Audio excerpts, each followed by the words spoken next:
Hello everyone, welcome back to my channel. Nesse novo vídeo do Inglês no Teclado, eu vou dar continuidade ao estudo da voz passiva em inglês. Se você está assistindo esse vídeo pela primeira vez e não assistiu o vídeo anterior, eu sugiro que você veja o vídeo passado, a aula passada, pois esse vídeo é uma continuação. É de extrema importância que você saiba os conceitos que foram mencionados e ensinados no vídeo passado. Por isso eu vou deixar o link para esse primeiro vídeo, já que esse é o vídeo número 2, então eu vou deixar o link em algum local aqui desse vídeo, ou até mesmo na descrição desse vídeo, para você poder acompanhar, todos os vídeos na sequência e não ficar perdido, não ficar com nenhuma defasagem. Então, novamente, eu sugiro que você veja o vídeo anterior a esse, se você ainda não viu, para que você não fique perdido, tudo bem? No vídeo anterior, a gente viu 3 coisas que são, assim, fundamentais para quem quer aprender a utilizar a voz passiva corretamente em inglês. A primeira coisa que a gente aprendeu foi a diferença entre a voz ativa e a voz passiva. Então, por exemplo, com essa vitória do presidente Donald Trump, do presidente eleito Donald Trump, eu posso muito bem dizer em inglês: I'm surprised by the news. Ou eu também posso dizer: The news surprises me.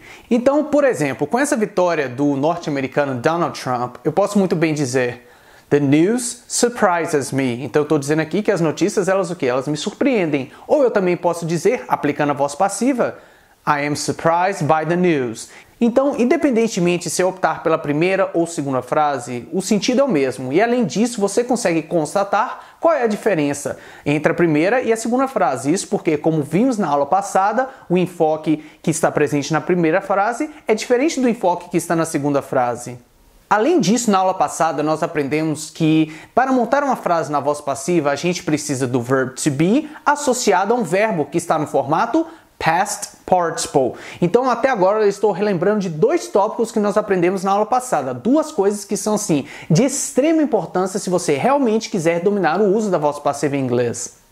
Então, como eu disse, devemos optar pelo verb to be, ou um dos formatos do verb to be em inglês, que está ligado à questão do pronome pessoal, e também devemos optar por um past participle. Então, a gente viu que a estrutura geral que adotamos para poder montar uma frase na voz passiva em inglês era um verb to be associado a um past participle. Agora, sobre o past participle, como é que eu faço para saber qual vai ser o past participle de cada verbo, Daniel?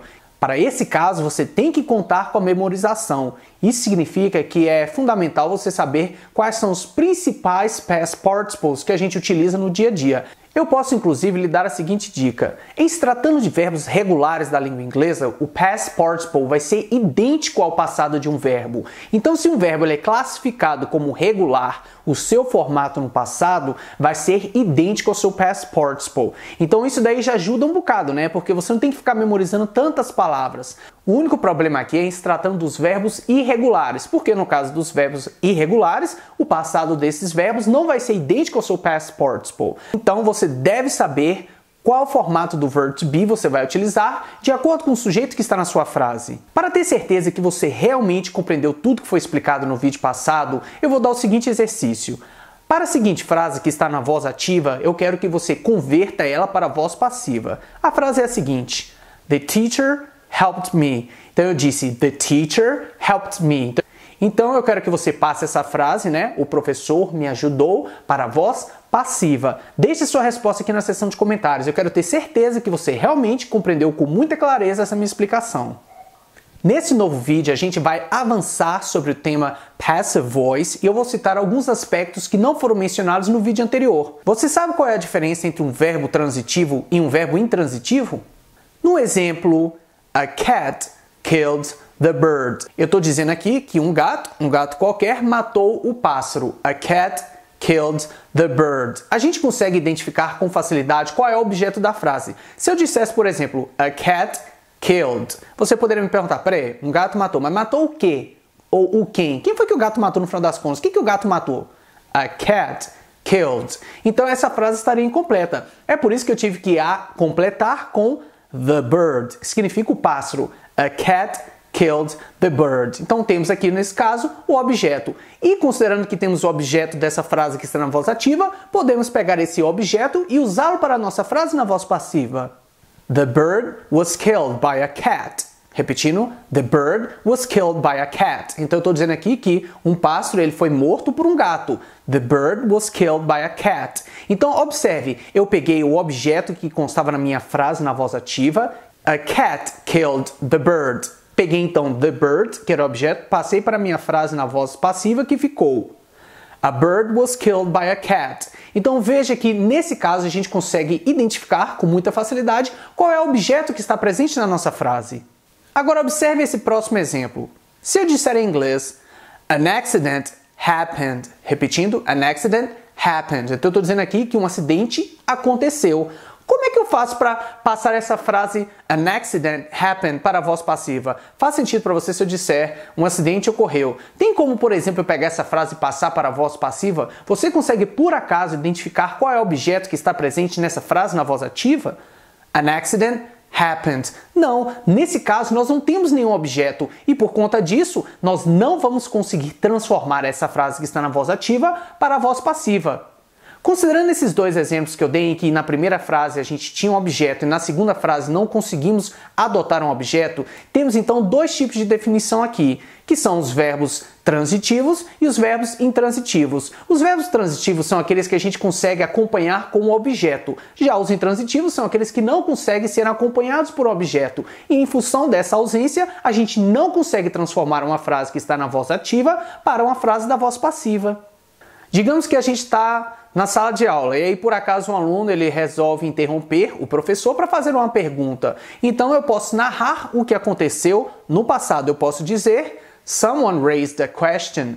Repetindo, someone raised a question. Então eu estou dizendo aqui que alguém levantou, ou talvez alguém fez uma pergunta. Na nossa língua é muito mais comum a gente dizer alguém fez uma pergunta, Mas na língua inglesa a gente pode dizer someone raised a question. Eu também poderia dizer someone asked a question, com o sentido de alguém perguntou, fez uma pergunta. Mas eu quero dizer someone raised a question. Agora veja, eu posso também pegar essa frase que está na voz ativa e convertê-la para a voz passiva. A question was raised by someone. Observe. A question was raised by someone. Então, nesse caso, eu peguei a minha frase que está na voz ativa e aí esse objeto ele passou a compor minha frase que está na voz passiva. Então, nesse caso, nós temos um verbo que é classificado como transitivo. Então, até então, nós vimos os seguintes verbos. Primeiro, eu mencionei killed.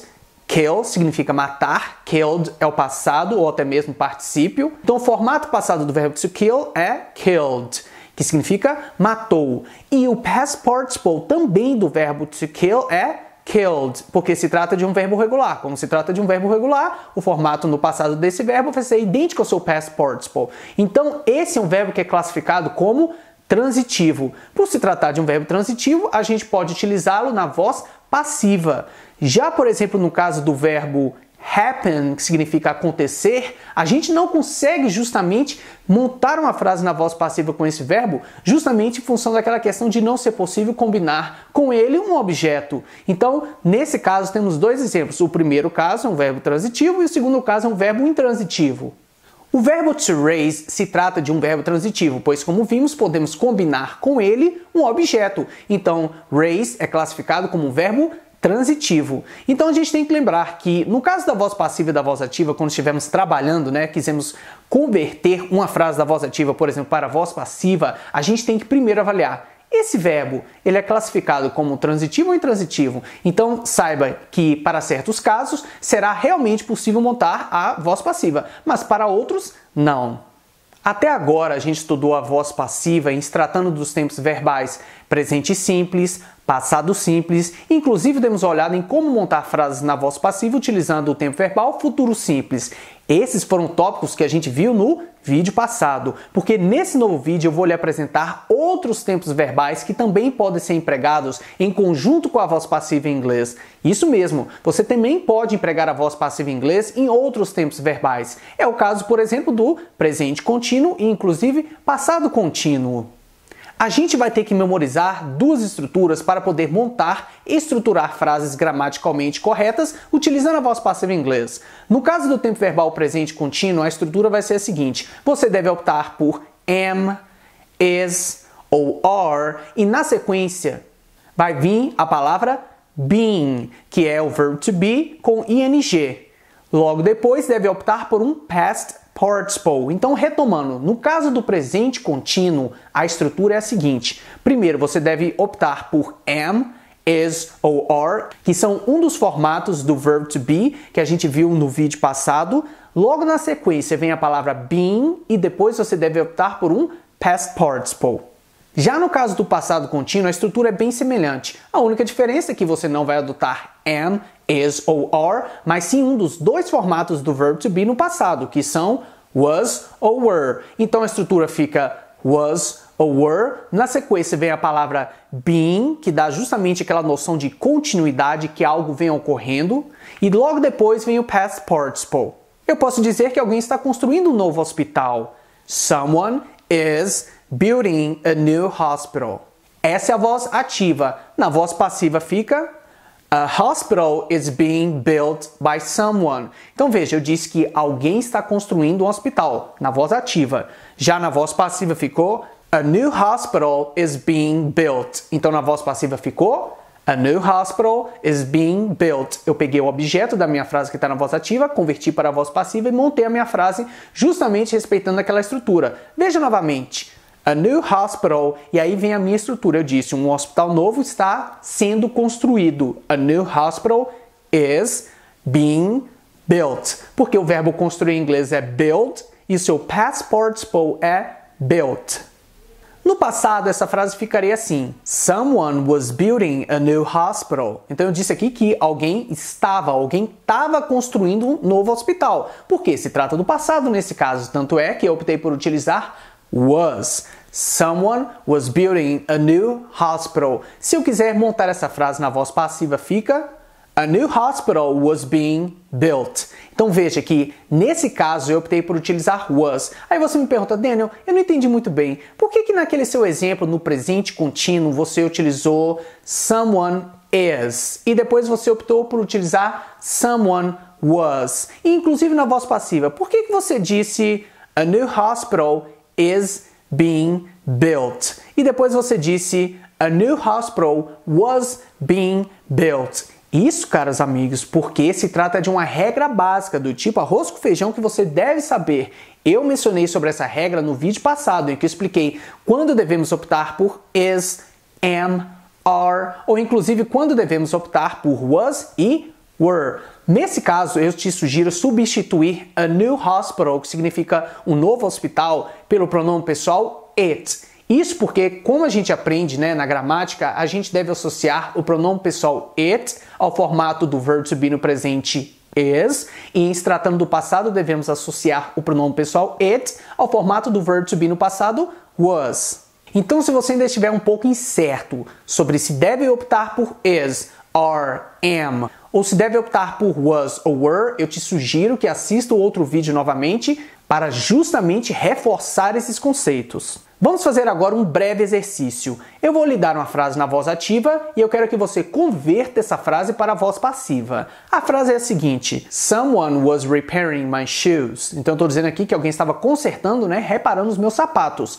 Someone was repairing my shoes. Eu quero que você pegue essa minha frase, que está na voz ativa, e converta ela para a voz passiva. Eu vou dar aqui uma pequena dica. Nesse caso, estamos trabalhando com o verbo to repair, que significa consertar ou reparar. O past participle desse verbo é repaired. Então eu quero que você justamente monte essa minha frase na voz passiva, optando pelo formato correto do past participle, que é repaired.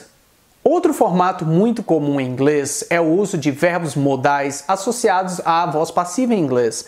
Você sabe o que são verbos modais? Se você estiver perguntando, Daniel, eu não lembro. O que são verbos modais? Eu vou te lembrar. Por exemplo, temos could, can, may, should.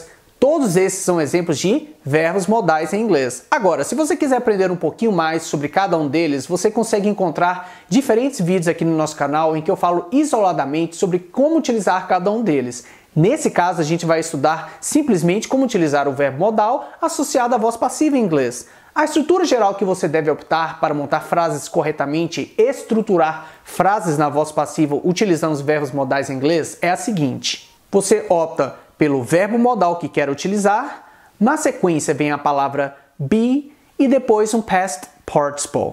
Eu posso dizer em inglês, na voz ativa, Jack can mail the package. Então eu estou dizendo que o Jack ele pode despachar, enviar o pacote. Jack can mail the package. Passando essa minha frase para a voz passiva, fica the package can be mailed by Jack. Então eu estou justamente respeitando aquela estrutura que acabei de mencionar, que é verbo modal, na sequência vem a palavra be e depois o past participle. Repetindo, na voz ativa fica Jack can mail the package. Na voz passiva, the package can be mailed by Jack. Eu posso dizer que as pessoas não podem vender, né, bebida alcoólica para pessoas que são menor de idade. Então, por exemplo, eu posso dizer em inglês: People cannot sell beer to minors. Então a palavra minors faz referência a pessoas que são o quê? Menores de idade. Então eu estou dizendo aqui que as pessoas não podem vender, né, bebidas para menores de idade. Ou mais precisamente, eu estou dizendo que as pessoas não podem vender o quê? Cerveja para menores de idade. Então eu disse na voz ativa: People cannot sell beer to minors. Adotando a voz passiva: Beer cannot be sold to minors, porque o past participle do verbo to sell, que significa vender, é sold.